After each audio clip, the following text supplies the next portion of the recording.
여러분 안녕하십니까? 황 작가의 책 읽기에 오신 것을 환영합니다. 우리는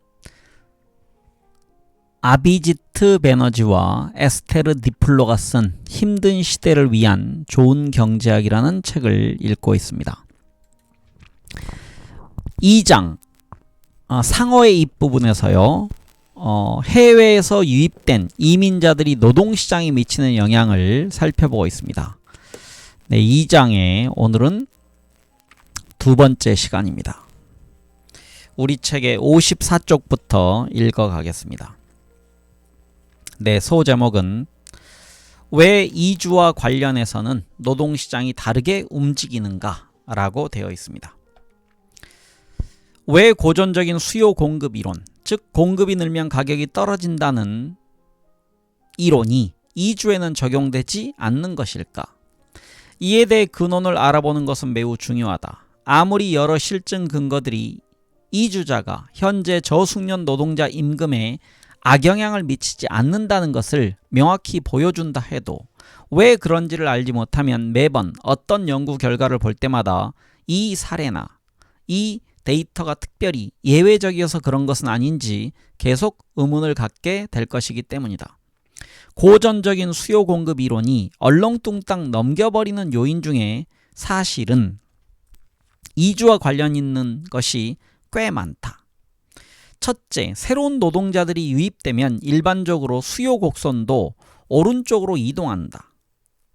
노동 공급뿐 아니라 수요도 증가한다. 그러면 공급 곡선이 오른쪽으로 이동할 때 기존의 수요 곡선을 따라 아래로 이동하면서 임금이 낮아진 효과가 상쇄될 수 있다. 가령 새로 온 이주자들은 식당에 가고 머리를 자르고 장을 보면서 돈을 쓴다.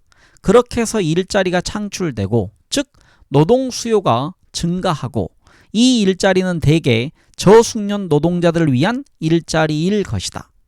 노동 수요가 증가하면 임금이 올라가므로 이민자 유입으로 노동 공급이 증가해 임금을 끌어내리는 효과가 상쇄된다.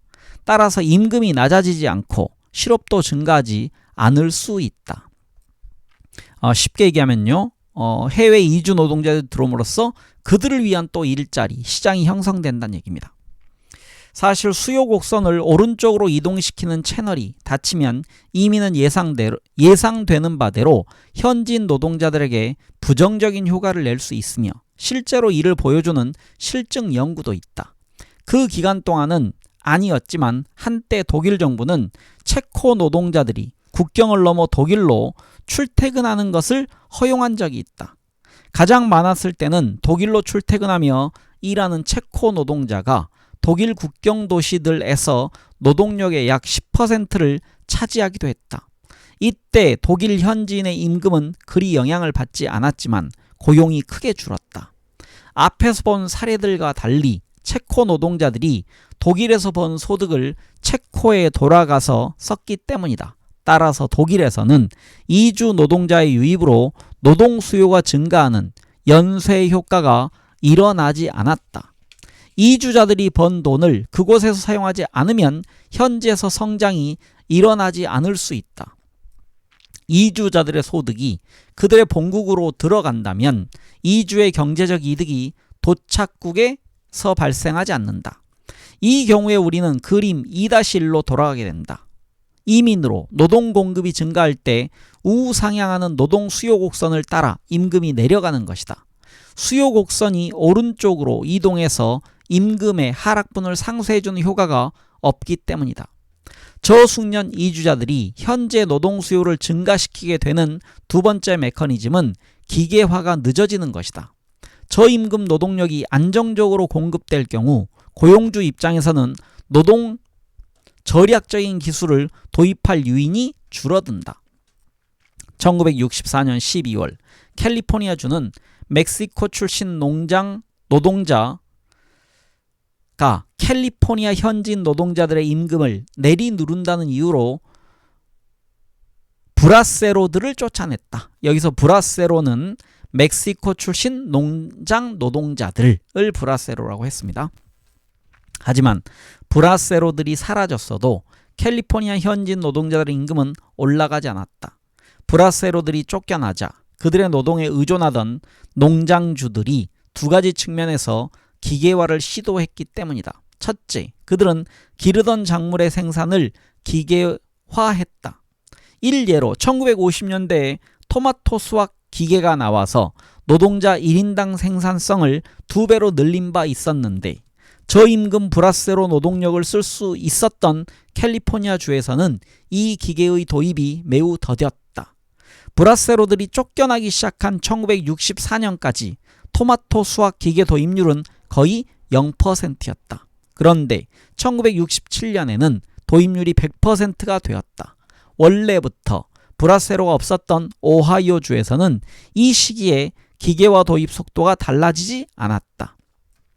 둘째, 농장주들은 기계화가 불가능한 작물을 기계화가 용이한 작물로 교체했다. 이것이 캘리포니아주가 적어도 한동안 아스파라거스, 딸기, 상추, 샐러리, 피클, 오이처럼 상대적으로 섬세한 작업이 필요한 작물을 포기한 이유였다. 저숙련 이주자들이 현재 노동 수요를 증가시키는 세 번째 메커니즘은 고용주들이 새로운 노동자들을 효과적으로 활용할 수 있도록 생산 과정을 재조직하는 것이다. 노동 과정이 재조직되면 기존의 현지인 저숙련 노동자들이 할 수 있는 새로운 업무가 생겨날 수 있다. 위에서 본 덴마크 사례에서 덴마크의 저숙련 노동자들이 이민자의 유입으로 득을 볼 수 있었던 이유 중 하나는 더 나은 일자리로 옮겨갈 수 있어서였다. 이민자 노동력이 많아지면서 현지인인 저숙련 노동자들은 단순 노동이 아닌 일자리로 승진하거나 다른 직장의 일자리로 옮겨갔다. 그 과정에서 이들은 더 높은 수준의 의사소통 능력과 기술적 능력을 요하는 업무를 맡게 되었다. 이런 직종들이 아직 덴마크어를 못하는 이민자들로서는 경쟁할 수 없는 분야였다는 사실도 이 설명에 잘 부합한다. 이런 유형의 직업적 계층 상승은 19세기 말과 20세기 초 미국의 유럽 출신 이민자가 대거 들어왔을 때에도 발견되었다. 더 일반적인 시사점은 저숙련 현지인들과 저숙련 이민자들이 노동시장에서 꼭 직접적으로 경쟁하는 관계가 되는 것이 아니라는 점이다. 가령 이민자들은 의사소통이 덜 필요한 일을, 현지인들은 의사소통이 더 많이 필요한 일을 맡는 식으로 서로 다른 업무에 특화될 수 있다. 또 이민자 노동력의 존재는 기업들이 더 많은 인력을 고용하도록 촉진하는 역할을 할 수도 있다. 생산 과정을 재조직해 이민자는 단순한 일을 담당하고 현지인들은 이민자들의 노동과 상호 보완적인 그리고 보상과 직급이 더 높은 일을 담당하게 하는 식으로 말이다.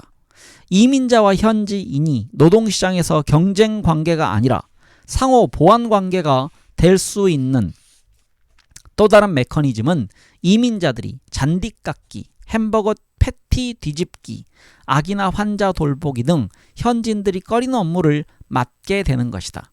이 경우 이민자가 많아지면 이런 서비스의 가격이 떨어져 이를 이용하는 현지인 노동자들에게 도움이 된다. 또 현지인 노동자들이 새로이 구직 활동에 나서는 것이 가능해질 수도 있다. 특히 고숙련, 고학력 여성들은 이민 노동력이 많으면 가사 노동을 대체하는 도우미 서비스 등을 이용할 수 있으므로 공식 노동시장에서 일자리를 갖기가 더 용이해진다. 그리고 고숙련, 고학년 여성들이 노동시장에 들어오면 다시 이는 가정에서 혹은 그들이 운영하는 기업에서 저숙련 노동, 즉 아기 돌보기, 식사 준비, 청소 등에 대한 수요를 증가시킨다.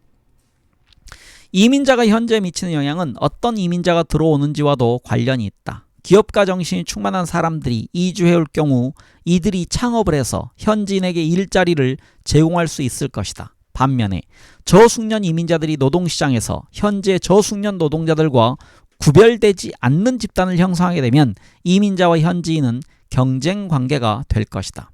누가 이주를 하느냐에는 이주에 대한 제도적 장벽이 크게 영향을 미친다.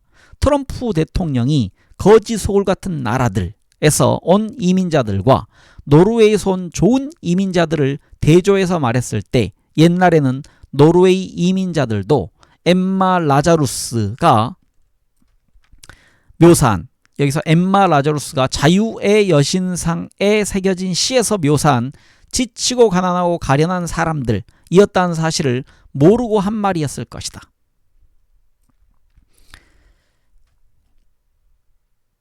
여기서 지금 거지 소굴 같은 나라들은요, 욕을 적어놨습니다. 이제 트럼프 말을 그대로 인용했는데요. shithole countries 그래서 정말 욕을 적어놨습니다. 실제로 당시의 노르웨이 출신 이민자들을 살펴본 연구가 하나 있다. 19세기 말과 20세기 초 미국에 유럽계 이민자가 대거 유입되었는데 당시에는 뱃삭을 제외하면 이민을 가로막는 장벽이 거의 존재하지 않았다. 1900년 시점에 노르웨이 가구 중 적어도 한 명의 자녀가 미국으로 이주한 가구와 자녀 중 아무도 미국으로 가지 않은 가구를 비교한 결과 미국에 간 사람들은 매우 가난한 가정 출신일 가능성이 컸다. 미국으로 이주한 자녀가 있는 가구가 그렇지 않은 가구에 비해 가장의 소득이 전체 소득 중앙값보다 낮을 가능성이 더 컸고 가장이 자산을 소유하지 않았을 가능성도 더 컸다. 역사학자들이 그리고 경제학자들도 좋아하는 유쾌한 아이러니 중 하나로 당시의 노르웨이 이민자들은 오늘날 트럼프가 그렇게나 내쫓고 싶어하는 사람들과 같은 부류였다. 그때 트럼프가 노르웨이 이민자들을 보았다면 거지 소굴 같은 나라들에서 온 사람들이라고 생각했을 것이다. 그때와 달리 오늘날 가난한 나라에서 부유한 나라로 이주하려는 사람은 상당한 이주 비용을 감당할 여력이 있어야 하고 이민 규제의 장벽을 통과하는 데 필요한 용기와 배짱 혹은 고학력 학위 등도 있어야 한다. 이민자 중에서 기술, 야망, 끈기, 신체 능력 등이 예외적으로 뛰어난 사람들을 많이 볼 수 있는 이유가 아마 이와 무관하지 않을 것이다. 이들은 도착국에서 사업을 시작해 일자리를 창출한 사람들이 될 수도 있는 혹은 자녀가 그런 사람이 되게끔 키울 수 있는 가능성이 클 것이다. 미국 기업가 정신센터의 보고서에 따르면 2017년에 매출 기준 미국 500대 기업 중 43%가 이민자나 이민자의 자녀에 의해 창립 혹은 공동 창립되었다. 또한 이민자가 세운 기업은 상위 25개 기업의 52%, 상위 35개 기업의 57%를 차지했으며 브랜드 가치가 가장 높은 13개 기업 중 9개를 차지했다. 헨리 포드는 아일랜드 이민자의 아들이고 스티브 잡스는 생부가 시리아 출신이며 세르게이 브린은 러시아에서 태어났고 제프 베조스의 성 베조스는 쿠바 출신 이민자인 새아버지 마이크 베조스에게서 온 것이다. 꼭 처음부터 그렇게 걸출한 사람이 아니더라도 외국에서 이민자로서 살아간다는 건 끈끈하고 친밀하기는 하지만 종종 직업 경력을 특정한 방향으로 제약하는 조밀한 사회적 유대가 없는 채로 살아간다는 것은 전에는 생각해보지도 못했던 새로운 것을 시도하도록 사고의 금기를 깨주는 효과를 일으키기도 한다. 아비지트는 벵골 중간층 출신 사람들 중에서 인도를 떠나기 전에는 자기가 먹은 그릇도 설거지해 본 적이 없었지만 여기서 아비지트는 지금 이 책의 저자 중에 남편입니다. 영국이나 미국에서 와서 돈을 벌기 위해 식당에서 테이블을 치우고 설거지를 하면서 자신이 사실은 전에 상상했던 화이트 칼라 일자리보다 손과 몸을 쓰는 일을 더 좋아한다는 것을 깨닫게 되었다는 사람을 여럿 알고 있다. 반대로 아이슬란드의 섬에 화산 분출이 없었다면 어부가 되어 적당히 높은 소득을 올리며 사는 데 만족했을 젊은이들은 대학에 가는 사람이 많은 새로운 환경에 우연히 내던져진 덕분에 자신의 삶에서도 대학 진학을 고려할 수 있게 되었을 것이다.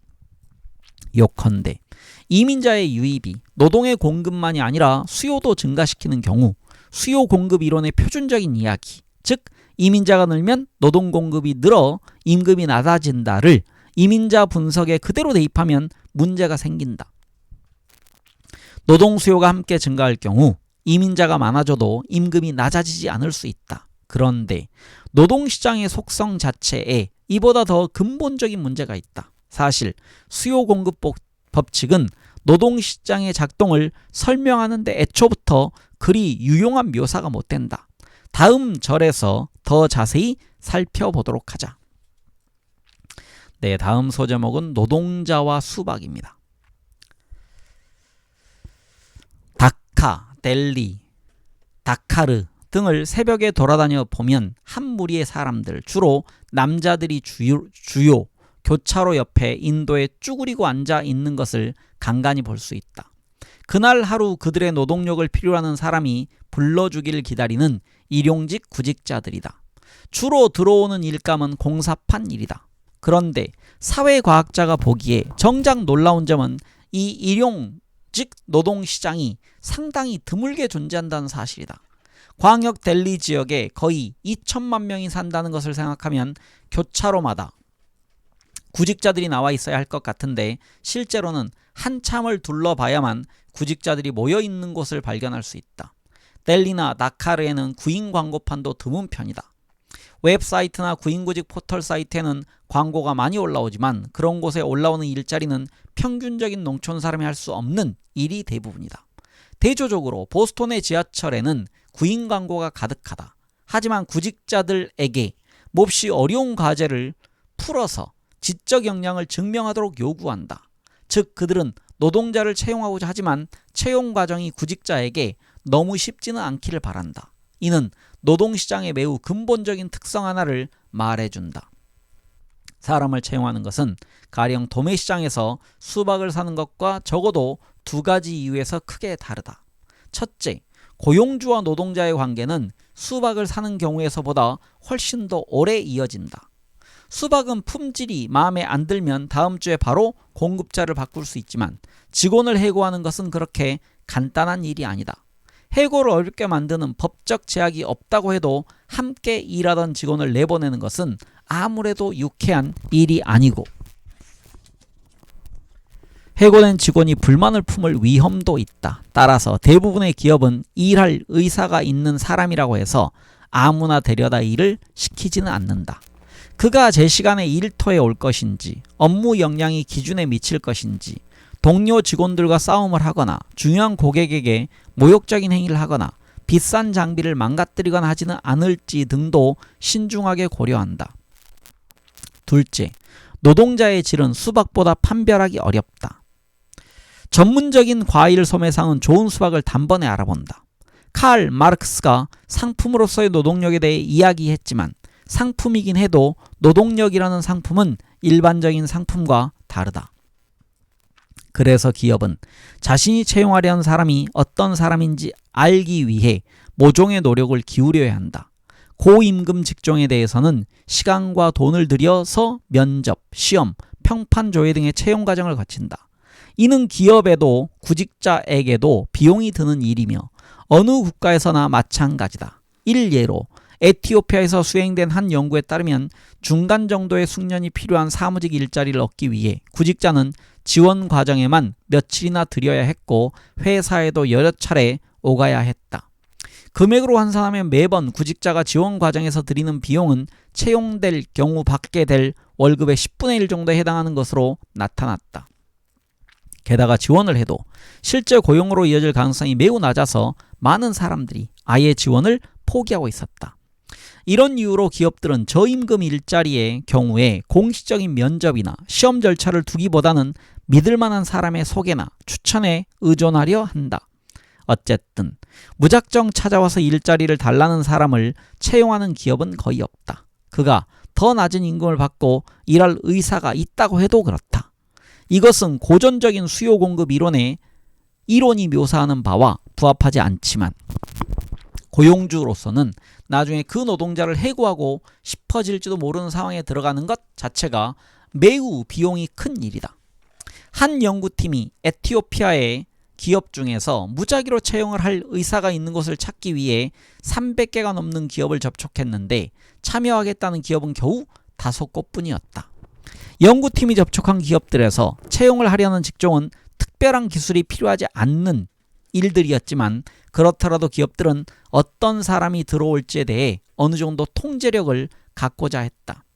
에티오피아에서 진행된 또 다른 연구들에 따르면 기업의 56%가 블루칼라 일자리에 대해서도 지원자들에게 예전 경력을 요구했고 예전 고용주로부터 지원자의 평판을 확인하는 경우도 흔했다.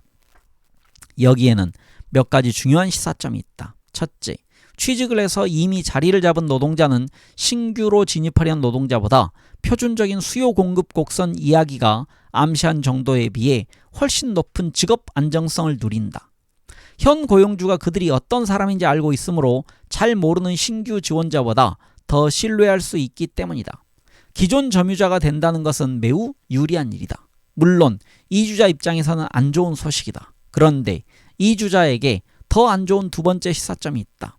성과가 좋지 못한 노동자가 있을 때 고용주가 그를 처벌할 수 있는 방법 중 가장 강력한 것은 해고다. 하지만 노동자 입장에서 보면 임금이 어느 정도 이상은 되어야, 즉 임금이 노동자가 그 일자리를 놓치지 않고 싶어 할 만큼은 높아야 해고가 노동자에게 실질적인 처벌이 될 수 있다. 훗날 노벨상을 받게 되는 조지프 스티글리츠가 오래전에 지적했듯이 기업은 자신이 채용하는 노동자들에게 그들이 받아들일 의사가 있는 최소한의 임금을 지급하지 않는다. 그것보다 높은 임금을 지급한다. 옛 소련 농담에 나오는 다음과 같은 상황에 처하는 것을 피하고 싶기 때문이다. 그들은 우리 노동자에게 보수를 주는 척하고 우리는 일을 하는 척한다. 즉, 노동자가 제대로 일하게 하기 위해 기업이 지급해야 하는 임금은 노동자에게 해고, 즉 그 임금을 잃는 것이 실질적인 위협이 될 수 있을 정도로 충분히 높아야 한다. 경제학자들은 이것을 효율성 임금이라고 부른다. 영어로는 efficiency wage라고 되어 있습니다. 이런 이유에서 기업이 기존 노동자에게 지급하는 임금과 새로 채용할 신규 노동자에게 지급해야 할 임금은 차이가 그리 크지 않을 것이다. 신규 노동자에게 너무 적은 임금을 지급할 때 생길지 모르는 결과가 큰 비용을 유발할 수도 있기 때문이다.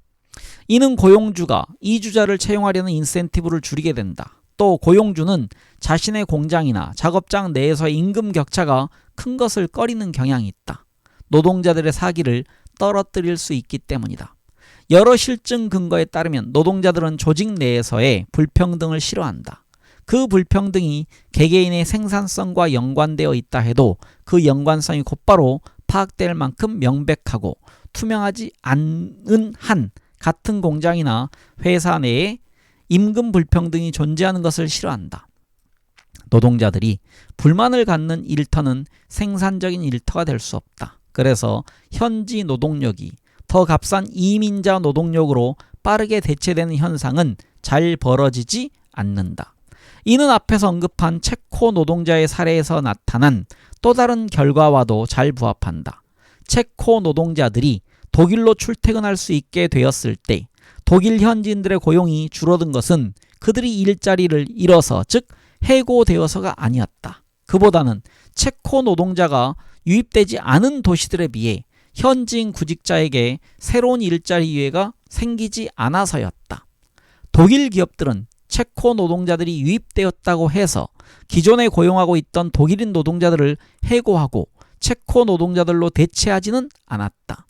기존에 고용되어 일하고 있던 독일 노동자들은 고용주가 그들을 잘 알고 있는 데서 오는 유리한 점을 계속 누릴 수 있었다. 체코 노동자들이 유입되었을 때 벌어진 일은 기존 독일 노동자들의 해고가 아니라 독일 기업이 새로 채용을 할 때 어차피 잘 모르는 사람이라면 잘 모르는 독일인을 고용하기보다는 잘 모르는 체코인을 고용하는 경우가 생긴 것이었다. 요컨대 이주 노동자가 이미 취직되어 있는 현지인의 일자리를 빼앗는 경우는 드물다. 그 일을 더 낮은 임금을 받고 할 의사가 있다고 해도 그렇다. 이는 이주 노동자들이 현지인이 하지 않으려 하는 일 혹은 현지인이 가지 않으려 하는 지역에 몰리는 이유도 설명해준다. 그런 직종이나 지역에서는 이주자가 누군가의 일자리를 빼앗는 것이 아니다. 이 일자리는 그들이 들어오지 않으면 일할 사람을 찾을 수 없어 계속 비어 있을 것이다. 네, 다음 소제목은 고숙련 이주자입니다. 이제까지는 비숙련 이주자가 현지인에게 미친 영향을 알아보았다. 그런데 비숙련 이주자의 유입이 반대하는 다시 읽겠습니다. 그런데 비숙련 이주자의 유입에 반대하는 사람들도 고숙련 이주자에 대해서는 대체로 우호적이다. 하지만 비숙련 이주자들이 노동시장에서 비숙련 현지인들과 직접적인 경쟁 관계가 아니라고 했던 우리의 설명은 고숙련 노동자들에게는 적용되지 않는다. 첫째, 이들은 일반적으로 최저임금 수준보다 훨씬 높은 임금을 받는다. 또 이들이 잡고자 하는 일자리는 그 일을 할 기회를 갖는 것, 그리고 그 일을 잘 해내는 것 자체에서도 보상을 얻을 수 있는 흥미로운 일일 것이므로 이들에게는 효율성 임금을 지급할 필요가 없을 것이다. 따라서 얼핏 생각되는 것과 반대로 이주자가 현지인을 낮은 임금으로 치고 들어올 여지는 저숙련 직종보다 고숙련 직종에 더 크다. 둘째, 고숙련 노동자를 채용할 때 고용주는 그가 해당 업무에 적합한 기술과 능력을 가진 사람인지를, 그가 믿을 만한 사람인지, 인간성은 어떠한지 등보다 더 중요하게 고려한다. 가령 병원 대부분은 간호사를 채용할 때 지원자가 법적인 자격 요건을 충족하는지, 간호사 자격시험을 통과했는지 등을 중요하게 본다. 외국 출신 간호사가 합당한 자격증을 가지고 있고 현진보다 더 낮은 임금을 받겠다고 한다면 병원으로서는 그를 채용하지 않을 이유가 없다. 게다가 고숙련 노동자를 면접과 시험 등의 검증 절차를 거치지 않고 뽑는 고용주는 없다. 따라서 고용주가 모르는 지원자도 고용주가 알고 있거나 아는 사람에게 소개받은 지원자와 동일선상에서 경쟁할 수 있다. 미국에서 수행된 한 연구에 따르면 자격증이 있는 외국 출신 간호사가 한 명 고용될 때마다 그 도시에서 미국 출신 간호사 1, 2명의 고용이 줄어드는 것으로 나타났다. 즉 고숙련 직군에서 이주자 노동력이 현지인 노동력을 대체하는 효과가 발생한 것인데, 위에서 설명한 바에 비추어 보면 사실 이것은 그리 놀랄 일이 아니다. 부분적으로 이 효과는 외국 출신과 노동시장에서 경쟁해야 할 것으로 예상되며 다시 읽겠습니다. 부분적으로 이 효과는 외국 출신과 노동시장에서 경쟁해야 할 것으로 예상되면 간호학교 학생 중 간호사 시험 응시를 아예 포기하는 사람들이 늘기 때문에 발생한다. 위의 연구에 따르면 외국 출신 간호사가 많은 주에서는 간호사 시험에 응시하는 미국인이 크게 줄어드는 것으로 나타났다. 트럼프 대통령을 포함해서 많은 이들이 고숙련 이주자의 유입을 지지하지만 고숙련 이주자의 유입이 국내 인구에 미치는 영향은 긍정적인 것만은 아니다. 고숙련 이주자가 들어오면 저숙련 현지인에게는 도움이 될 수 있다. 가령 고숙련 직군이 제공하는 서비스를 기존보다 싸게 누릴 수 있다. 미국에서 가장 가난한 지역들에서 일하는 의사는 개도국 출신 이민자인 경우가 많다. 하지만 숙련 수준을 가진 현지인들, 즉 의사, 간호사, 엔지니어, 교수 등의 고용 전망을 악화시키는 비용이 따른다. 네, 다음 소제목은 그들이 몰려온다입니다. 이민에 대해 흔히 이야기되는 통념들은 뒷받침할 수 있는 실증 근거가 매우 허약하다. 저숙련 이주자가 부유한 나라에 유입될 때 현지인의 임금과 고용에 악영향을 미친다는 주장은 근거가 희박하다. 또 노동시장은 과일시장처럼 작동하지 않고 노동시장에는 표준적인 수요 공급의 법칙이 적용되지 않는다. 그런데도 이민 이슈가 여전히 정치적으로 폭발적인 위력을 갖는 데는 또 다른 이유가 있다. 이민자가 어마어마한 규모로 쏟아져 들어오면 낯선 언어와 관습이 우리의 순수한 문화를 압도하게 될지도 모른다는 우려가 있는 것이다. 하지만 미국이든 영국이든 프랑스든 우리나라에 들어올 기회만 호시탐탐 노리고 있는 사람이 우글우글하므로 그들을 강제로 혹은 장벽을 세워서 막아내야 한다는 생각에는 근거가 없다. 사실을 말하자면 떠나지 않는 것이 도저히 불가능할 정도의 재난 상황이 아닌 한 사람들은 고향에 머무르는 것을 더 좋아한다. 그들은 우리의 국경을 넘어 들어올 기회만을 노리고 있지 않다. 그들은 자기 나라에 살고 싶어 한다. 심지어 자기 나라 안에서 도시로 이동하는 것도 꺼린다. 그런데도 부유한 나라의 사람들은 이것이 직관적으로 말이 안 된다고 생각해서 엄연한 사실 정보들을 보면서도 믿으려 하지 않는다. 믿어지지는 않지만 엄연한 사실이라면 그 이유는 무엇일까? 네, 다음 소제목은 연줄이 없으면입니다. 사람들이 이주를 꺼린 데는 많은 이유가 있다. 신규 이주자가 기존의 일자리를 점유자와 경쟁하기 어렵게 만드는 모든 요인이 이주를 꺼리게 만드는 요인으로 작용한다. 첫째, 앞에서 보았듯이 이주자가 좋은 일자리를 잡기란 쉽지 않다. 예외가 있다면 고용주가 친척이거나 친구이거나 친구의 친구이거나 그것도 아니라면 적어도 같은 나라나 같은 민족 출신인 경우다. 즉 신규 이주자가 새로운 장소에 아는 사람 혹은 자신을 이해할 수 있는 사람이 있는 경우다. 이주자는 낯선 곳에서 정착하는데도 도움을 얻을 수 있고 일자리를 찾는데도 더 용이할 것이므로 그러한 사회적 연결망이 있는 곳으로 가려고 한다. 그래서 같은 지역 출신 이민자들이 구직 전망이나 직종 면에서 서로 매우 밀접하게 연관되어 있는 경우를 많이 보게 된다. 물론 여기에는 여러 가지 요인이 있을 수 있다. 가령 어느 마을이 매우 훌륭한 배관공들을 많이 배출한다면 그 마을 출신 이민자는 현재의 이민자나 이전 세대의 이민자나 모두 고용이 잘 될 것이고 다들 주로 배관 일을 하게 될 것이다. 하지만 이런 경우보다는 친인척이거나 동양 출신이라는 인맥을 타고 같은 직종에 종사하게 되는 경우가 더 많다. 케임브리지 대학의 카이반 문 씨는 멕시코 이민자들이 직장을 구할 때 명시적으로 아는 사람이 있을 만한 곳을 찾아가는 경향이 있음을 발견했다. 문 씨가 매우 끈끈하고 조밀하게 연결된 파시족, 즉 조로아스터교 인도인 출신이라는 사실이 이런 주제에 천착하게 된 것과 무관하지 않을 것이다. 문 씨에 따르면 멕시코 사람들은 미국의 일자리 기회에 반응해서라기보다는 자신이 사는 마을에 가뭄이 든 경우에 이주를 했다. 즉 어느 마을이 가뭄으로 큰 피해를 입으면 마을 사람 중 일부가 다른 기회를 찾아 나섰고 그들 중 상당수가 미국에 정착했다.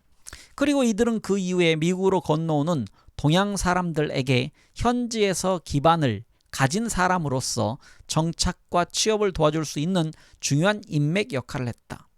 문 씨는 만약에 멕시코에서 올해 날씨가 비슷한 두 마을 중 한 곳이 몇 년 전에 심한 가뭄이 들어서 마을 사람 일부가 미국으로 이주했다면 그 마을 사람들이 과거에 가뭄이 안 들었던 마을 사람보다 미국에서 일자리를 구할 가능성과 그 일자리가 좋은 일자리일 가능성이 더 높을 것이라는 가설을 세웠다.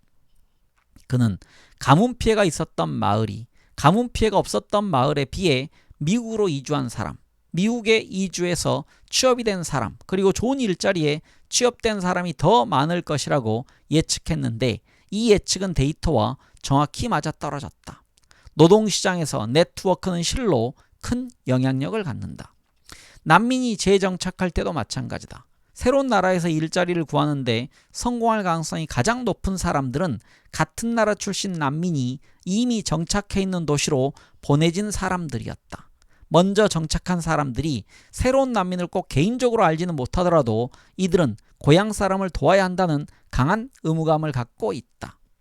연줄이 있는 사람에게는 명백하게 연줄이 도움이 된다. 하지만 연줄이 없는 사람들은 어떻게 되는가? 당연히 불리하다. 사실 추천을 받아서 온 사람이 몇 명만 있어도 나머지 모든 사람의 고용 기회가 무너질 수 있다. 추천을 받아서 오는 사람에게 익숙해진 고용주는 추천 없이 오는 사람들을 미심쩍게 여기게 된다. 따라서 나중에라도 추천을 받을 수 있으리라고 기대하는 구직자, 즉 조금만 기다리면 사람을 뽑으려고 하는 곳에 담당자를 아는 사람을 찾을 수 있을 것이다. 내가 알고 있는 사람이 곧 사업을 시작해서 사람을 뽑을 것이다 등등의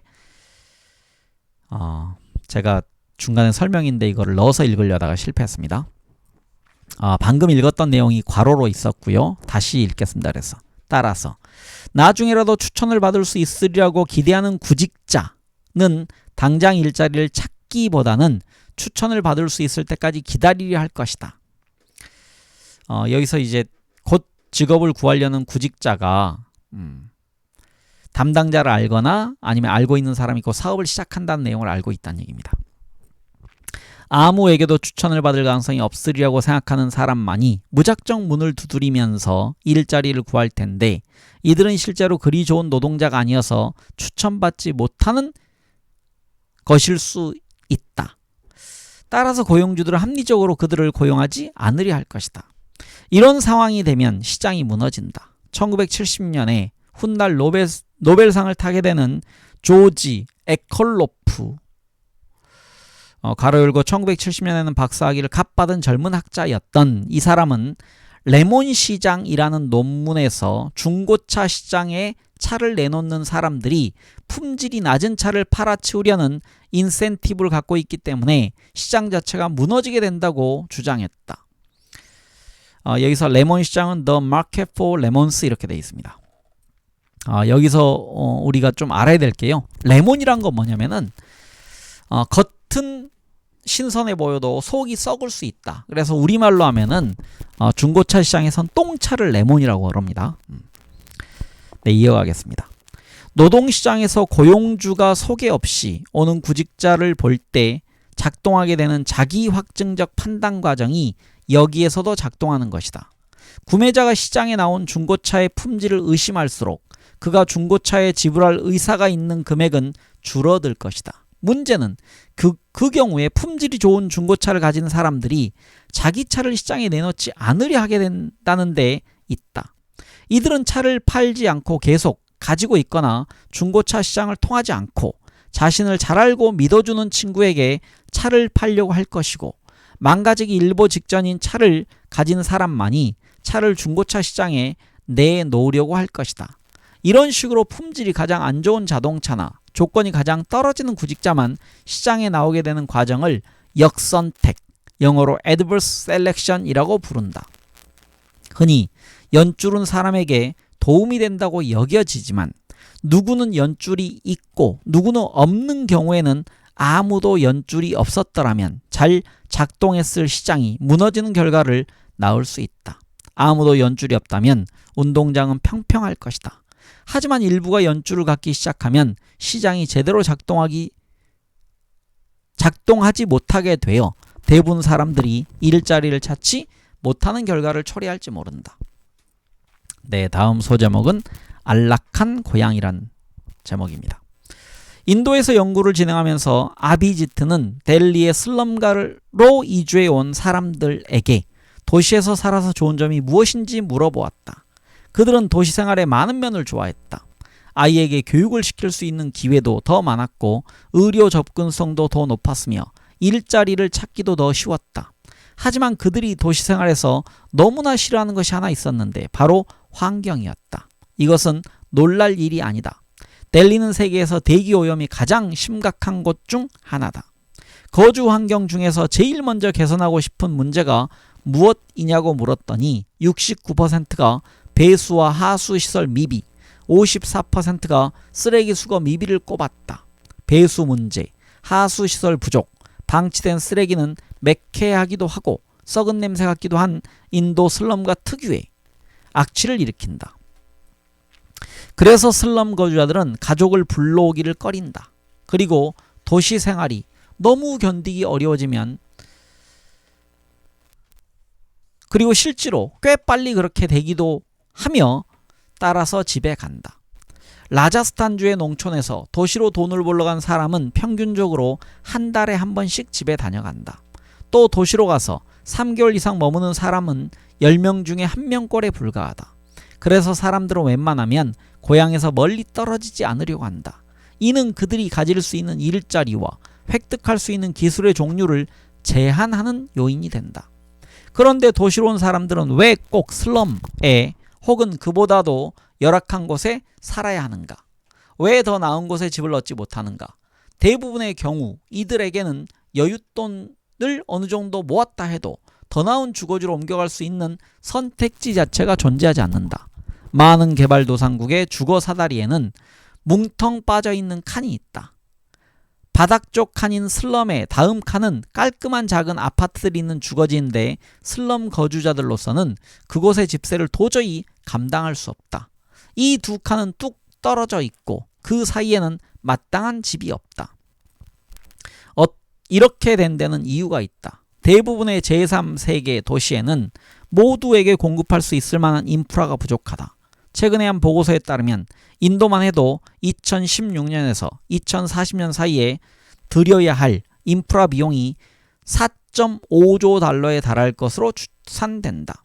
케냐는 2230억 달러, 멕시코도 1.1조 달러가 더 필요하다. 즉 도시 중에 적절한 인프라를 갖추고 있는 곳은 극히 일부이고 그런 곳의 주거지에는 늘 엄청나게 많은 수요가 있다. 따라서 부동산 가격이 천문학적으로 치솟는다.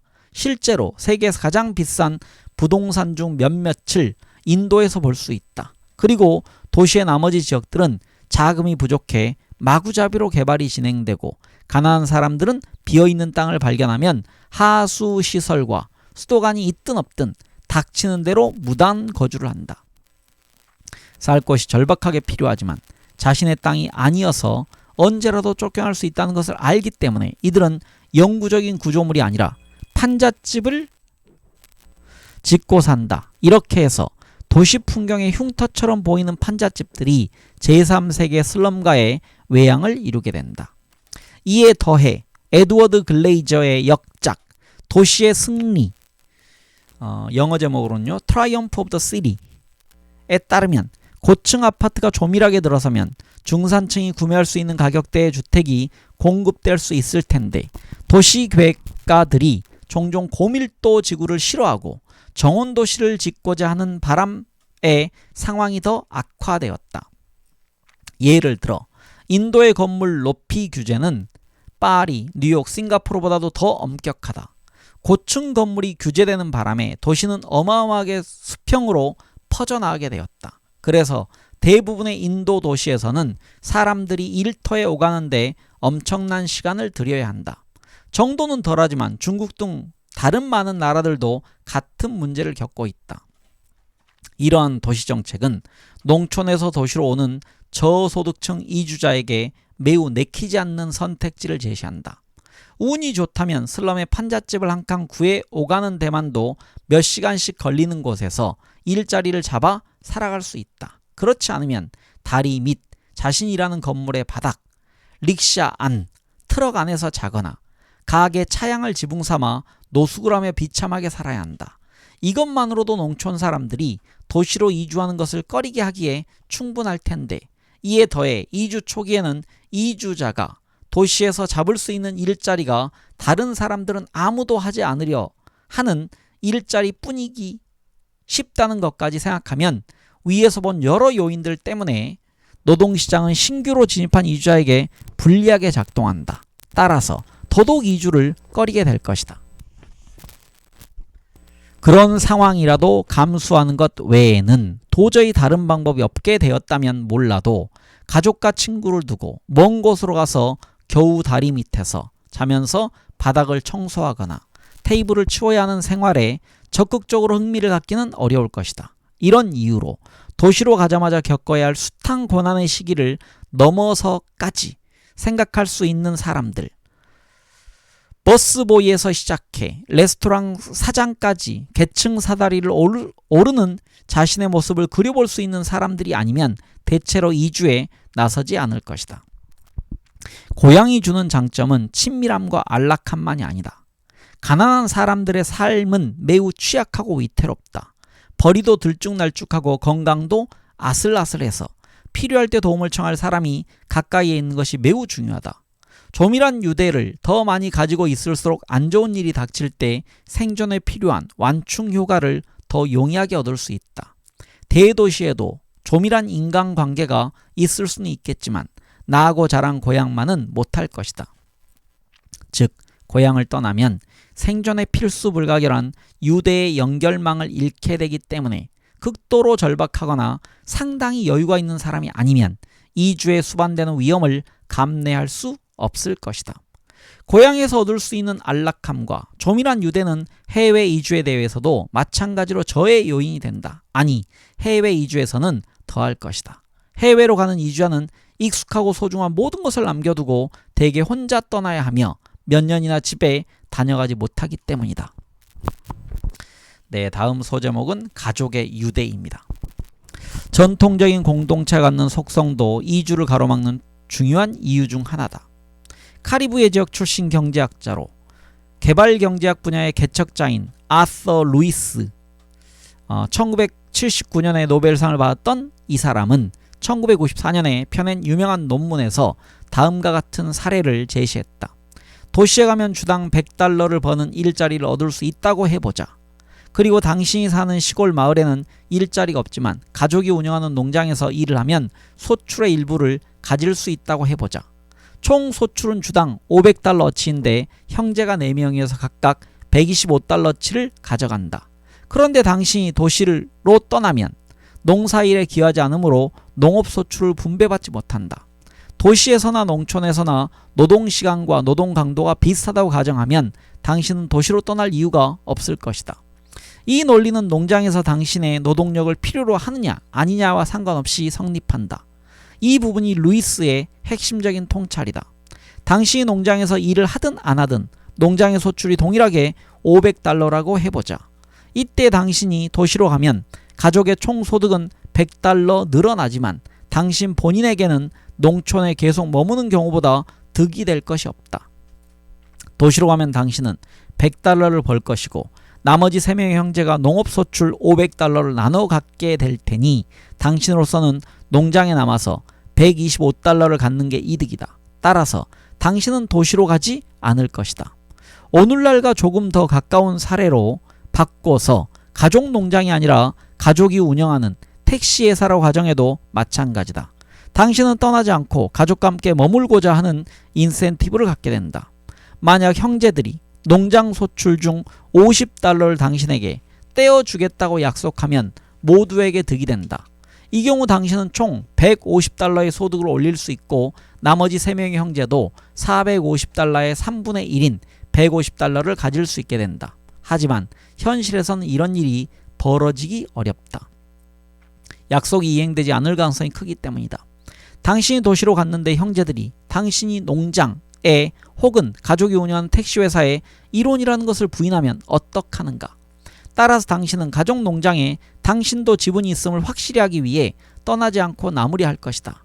루이스는 그 결과 농촌의 노동력이 생산성이 더 높은 도시의 산업에 통합된 속도가 최적 수준보다 느릴 것이라고 예측했다. 즉 루이스의 시나리오에서는 국내 해외 모두 이주가 최적 수준보다 적게 발생한다.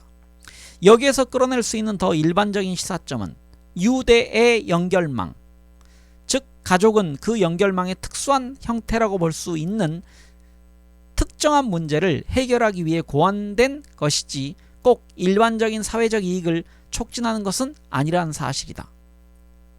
다시 읽겠습니다. 유대의 연결망은 특정한 문제를 해결하기 위해 고안된 것이지 꼭 일반적인 사회적 이익을 촉진하는 것이 아니라는 사실이다. 이를테면 노년에 홀로 남겨질 것을 우려하는 부모는 자녀가 도시로 가는 선택지를 갖지 못하게 하려고 일부러 자녀 교육에 투자를 덜 할지도 모른다. 델리에서 그리 멀지 않은 하리아나주에서 진행된 한 연구에서 연구자들은 사무지원직에 노동자를 채용하고자 하는 기업들과 협업해서 농촌 마을들의 일자리 기회에 대한 정보를 제공했다. 이 일자리에는 2가지 조건이 있었다. 하나는 채용되면 도시로 가서 일을 해야 한다는 것이었고 다른 하나는 고졸 이상의 학력이 있어야 한다는 것이었다. 딸에게 부모가 이 정보를 알게 되는 것, 정보를 다시 읽겠습니다. 딸에게는 부모가 이 정보를 알게 되는 것이 명백하게 이득이 되었다. 일자리 정보가 제공되지 않은 마을의 여아들에 비해 일자리 정보가 제공된 마을의 여아들이 교육을 더 많이 받았고 결혼 연령이 더 늦었으며 더욱 놀랍게도 영양도 더 잘 섭취했고 키도 더 컸다. 하지만 부모가 도시의 일자리 정보를 알게 되어도 평균적으로 아들의 교육 수준은 더 높아지지 않았다. 부모가 아들이 집을 떠나 돈을 벌 것으로 기대하는 경우에는 일자리 정보가 제공되었을 때 남아에게서도 여아에게서와 비슷한 긍정적인 효과를 보였지만 부모가 아들이 집에 머물면서 자신을 돌봐주기를 바라는 경우에는 아들이 교육을 덜 받게 되는 것으로 나타났다. 그래서 평균적으로 남아의 교육 수준에는 변화가 없었다.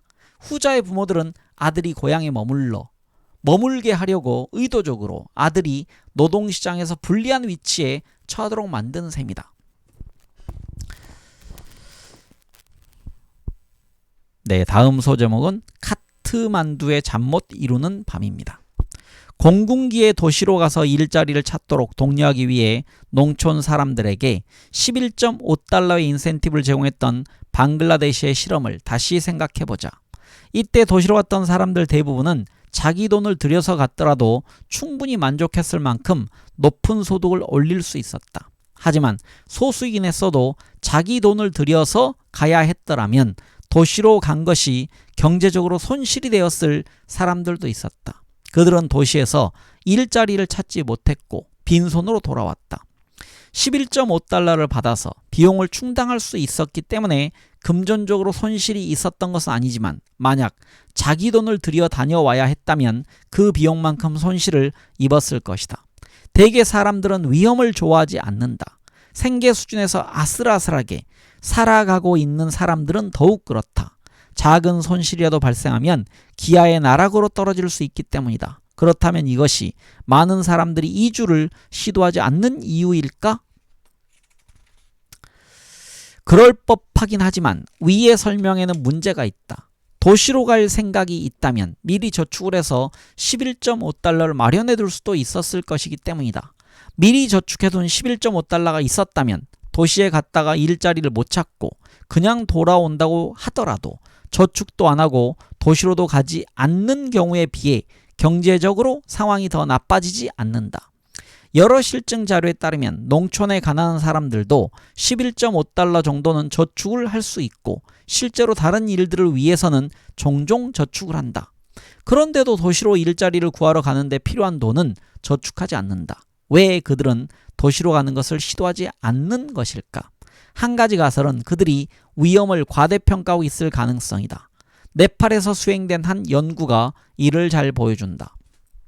오늘날 네팔의 생산 가능 인구 연령대 남성 중 5분의 1 이상이 적어도 한 번은 해외에 나간 적이 있고 대개는 일자리를 구하기 위해서였다.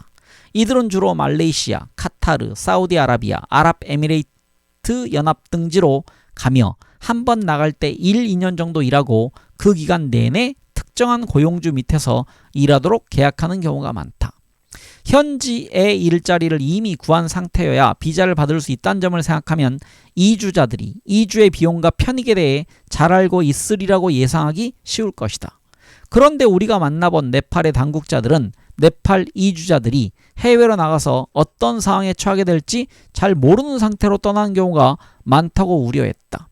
네팔 노동자들이 해외에 가서 올리게 될 소득에 대해 과장된 기대를 가진 채로 그리고 그곳의 생활 여건이 얼마나 열악할지에 대해서 잘 모르는 채로 떠난다는 것이었다.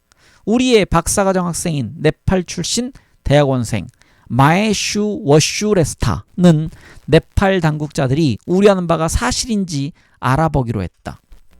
그는 카투만두의 여권사무소에서 일자리를 얻었다.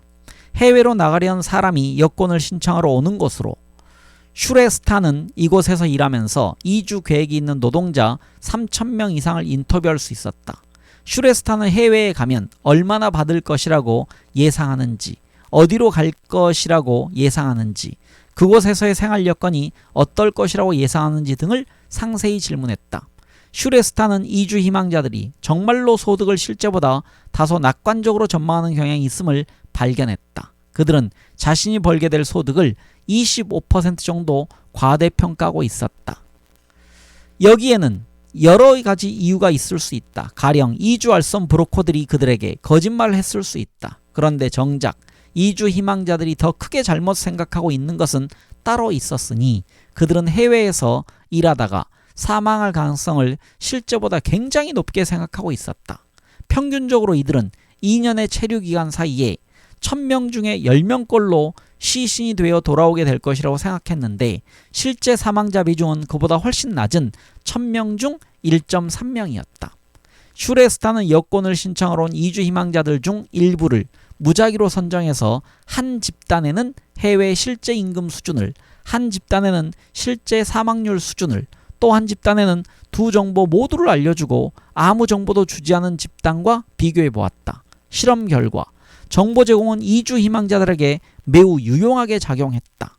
해외 실제 임금 수준을 알게 된 사람들은 임금에 대한 기대치를 낮추었고 실제 사망률 수준을 알게 된 사람들은 사망률에 대한 예상을 낮추었다. 그뿐만 아니라 새로 알게 된 정보를 자신의 의사결정에 반영했다. 몇 주 뒤에 확인했을 때 임금 수준에 대한 정보를 받은 사람들은 정보를 받지 않은 사람들에 비해 아직 이주하지 않고 네팔에 남아있을 가능성이 더 컸고 사망률에 대한 정보를 받은 사람들은 이주했을 가능성이 더 컸다. 대체로 사람들이 임금 수준보다 사망률 수준을 훨씬 더 과장해서 생각하고 있었으므로 두 정보를 모두 들은 사람들은 이주했을 가능성이 더 컸다. 요컨대 이주 희망자들이 실제와 다른 정보를 가지고 있었던 것은 맞지만 네팔 당국자들이 생각하던 것과는 달리 그들의 잘못된 인식은 이주를 촉진하는 것이 아니라 저해하는 쪽으로 작용하고 있었다. 사람들은 왜 죽음의 위험을 체계적으로 과장했을까? 슈레스탄은 어떤 지구, 즉 지구란 얘기는 지역입니다. 가로 열고 네팔의 지구는 상당히 작은 면적이다라고 되어 있습니다. 다시 읽겠습니다. 슈레스탄은 어떤 지구 출신 사람 한 명이 해외에서 사망했을 때 그 지구 사람들은 그가 사망한 나라로 이주하는 경우가 현저하게 줄어드는 것을 발견했다. 분명 이주 희망자들은 이주하려는 지역의 정보에 관심이 많다. 그런데 어느 마을 출신 노동자가 해외에서 사망했다는 소식이 언론에 보도될 때 그 나라에서 일하고 있는 그 마을 출신 노동자가 총 몇 명인지까지는 자세히 보도되지 않는다. 그래서 사람들은 100명 중에 1명이 사망한 것인지 1000명 중에 1명이 사망한 것인지를 알지 못하고 이렇게 모수에 대한 정보가 없는 상태에서 뉴스에 더 과도하게 반응하는 경향을 보인다. 그나마 네팔은 고용 알선 기간이 많고 해외로 나갔다 오는 사람도 많고 해외에서 일하는 네팔 노동자의 후생을 진정으로 염려하는 당국자들도 많으므로 사람들이 이주에 대한 정보를 많이 알고 있는 편이다. 이런 네팔에서도 사람들이 가진 정보가 정확하지 못하다면 다른 나라에서는 더할 것이다. 이론상으로는 잘못된 정보가 이주를 과도하게 저해하는 쪽으로 네팔의 경우에서처럼 과도하게 촉진하는 쪽으로도 사람들이 과도하게 낙관적인 정보를 가지고 있을 경우 작용할 수 있다. 그런데도 왜 사람들은 이주를 하지 않는 쪽으로 체계적인 편향을 보이는 것일까? 네, 이제 이 다음에는 위험과 불확실성이란 제목으로 글이 이어집니다. 네, 함께 독서해주신 많은 분들 감사드립니다. 다음 시간에 이 2장의 이제 마무리 세 번째 부분을 읽겠습니다. 편안한 하루 보내십시오. 감사합니다.